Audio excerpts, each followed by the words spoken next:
మీకు కావాల్సింది ఇదే కదా, చెప్తా. ఇక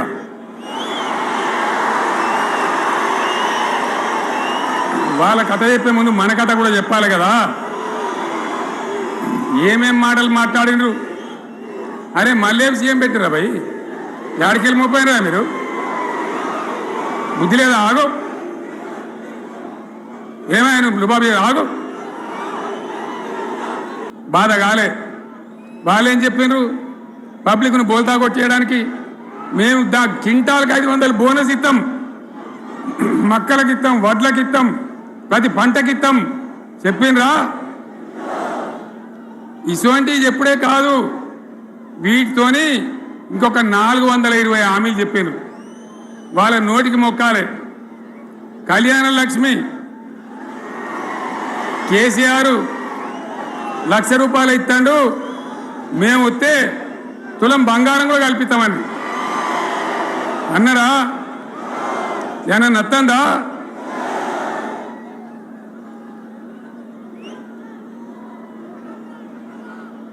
ఇక హామీలు ఇచ్చుడు కాదు, పెద్ద పెద్ద బుక్కులు వంచి ఊరూరికి వంచారు.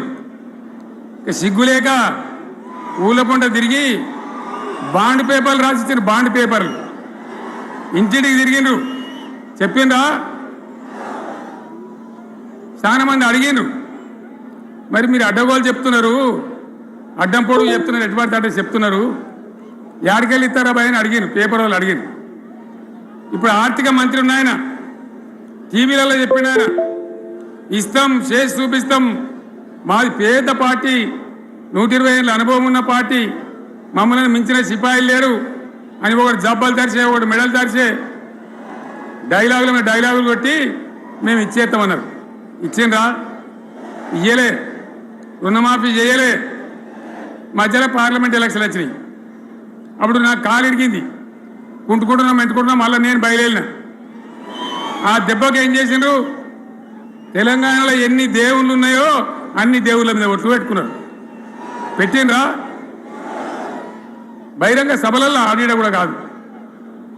ఇన్ని మాటలు చెప్పి ప్రజల్ని ఏమార్చింది.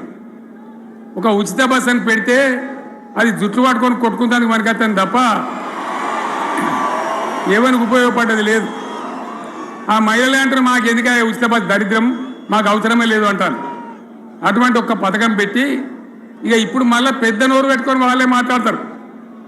అంటే అంటే మాట్లాడతారు, అబద్ధాలు చెప్తారు. మాట్లాడితే బీఆర్ఎస్ వాళ్ళ మీద నింద, మాట్లాడితే కేసీఆర్ మీద నింద. ఇది ఒక అలవాటు చేసుకొని ఎవరికి నోరుంటే వాంతే లెక్క అనే పద్ధతిలో అడ్డమైన మాటలు మాట్లాడుతూ చాలా ఘోరంగా మోసం చేస్తూ ఉన్నారు. ఎట్లున్నదంటే కాంగ్రెస్ వాళ్ళు చెప్పింది, చాలా సిపాయిలం, మా అంత సిపాయి లేడండి. లేదంటే జనం నమ్మితిమి, ఆశపడ్డాం కదా, నమ్మి బోల్తా పడ్డాం కదా, గల్లంత అయినాం కదా. ఒక ఊళ్ళే మొలక నాట్లేసే టైం వస్తే అలుకుడు చేస్తాను, బట్టలు అలుకుతాను. మొలకకు అలుకుడు చేస్తాం కదా, తుకాలు పోయేమా. పెద్ద మొగోడని ఒకరిని పిలిచిరట. మొగోడని మొలకలుస్తానికి పిలిస్తే ఎలక పిల్లని చూసి ఎలంకర పడ్డాడు.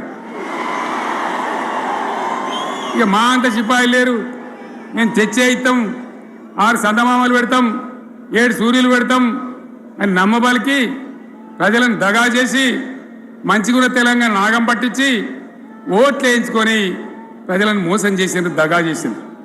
ఈ మాట నిజం, మీ అందరికి తెలుసు. ఇవాళ ఏం మాట్లాడతారు? మమ్మల్ని ఎవరు నమ్ముతలేడు, మాకు అప్పు ఉడతలేదు, యాడికెళ్ళి తెచ్చియాలి అని ఇప్పుడు మాట్లాడుతున్నాం. అప్పుడేమో మాకు అపారమైన అనుభవం ఉంది, మేము చేస్తామన్నారు. ఒక్క మాట చెప్తున్నా మిత్రులారా, ఇక్కడ నోళ్ళం మనమే కాదు, నా ప్రసంగం టీవీలలో వినేటువంటి కోటాను కోట్ల మందికి నేను మనవి చేస్తా ఉన్నా. ఇంత మోసం ఉంటుందా? ఇంత దగా ఉంటుందా? ఓట్లయితే రాని అవతల పడదామని ముచ్చట్నా? ఎంతవరకు ఇది కరెక్టు? తెలంగాణ ఎంత మంచిగా పోయేది, ఇప్పుడు బొందలు పడగొట్టినరా? ఎంత ఘోరమైనటువంటి ఫలితం మనం చూస్తున్నాం. ఇవాళ ఏం జరుగుతూ ఉంది? మళ్ళీ అన్ని మోపోయినాయి. ఇక దుకాణం పెడతామన్నారు, లొల్లు పెట్టిండ్రు, బొబ్బ పెట్టిండ్రు. ఇక ఓట్లయినాక ఎత్తడు, తవ్వడు, మోయాడు. బాయి పడతాం జోరుగా చెప్తే 6 నెలల ఏమయ్యారంటే ఇక ఆయనతో రేపు అవుతుంది, ఎల్లుండి అవుతుంది, సంక్రాంతికి అవుతుంది, దీపావళికి అవుతుంది, మార్చి 31కి అవుతుంది. మార్చి 31 లేదు, మన్ను లేదు, ఏది కూడా చేసింది లేదు.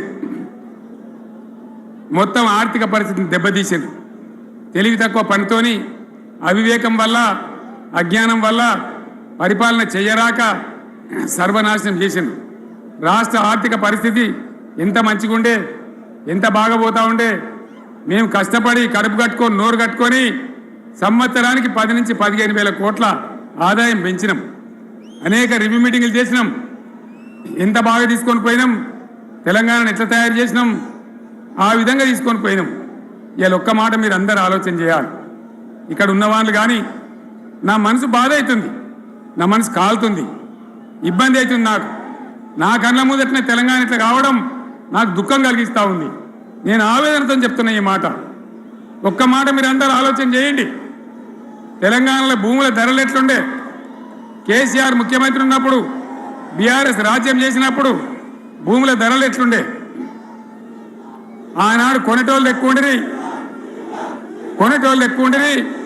అమ్మేటోళ్ళు తక్కువ ఉండిరి. ఇవాళ ఆపదకి అమ్ముకుందామంటే భూములు కొనేటోడు ఉన్నాడా? అడుగుతున్నా భూముల ధరలు ఎక్కడికి పోయినాయి? ఎవరికన్నా 5 ఎకరాలు డాంబర్ రోడ్ పక్కకుంటే నేను 5 కోట్ల మనిషిని, నేను కోటీశ్వరుని ధైర్యంలో రైతులు ఉండరు. ఇవాళ అడిగేటోడు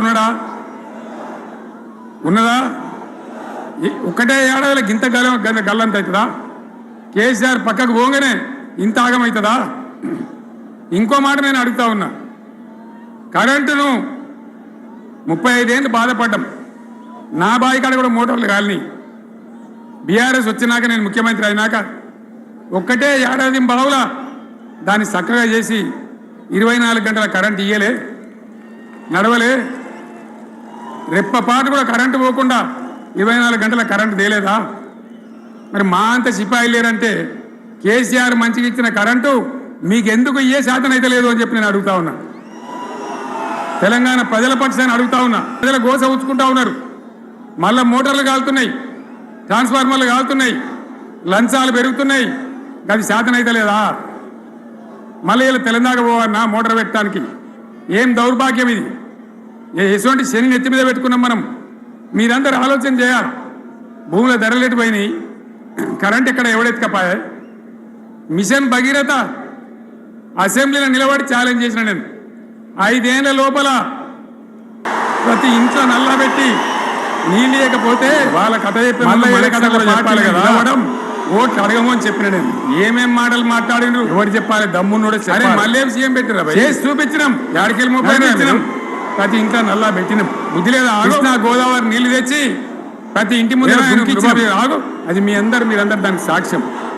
ఇలాగా మంచినీళ్ళు వద్దంటే మళ్ళీ ఏందండి, ఇల్లు పెట్టిపోయి ఉన్న పథకం రాయమల్ని అయిపోయింది. ఇంకా మంచినీళ్ళు శాతం అయితే లేదా? మేము ఇంత సిపాయిలం అంత సిపాయిలం ఎగిరిగిరి దుంకితే మాట్లాడితే మంచినీళ్ళు ఇచ్చే కూడా శాతం అయితే లేదా? మంచినీళ్ళు పోతాయి, ఎన్నెన్ని మాటలు పోతుంది.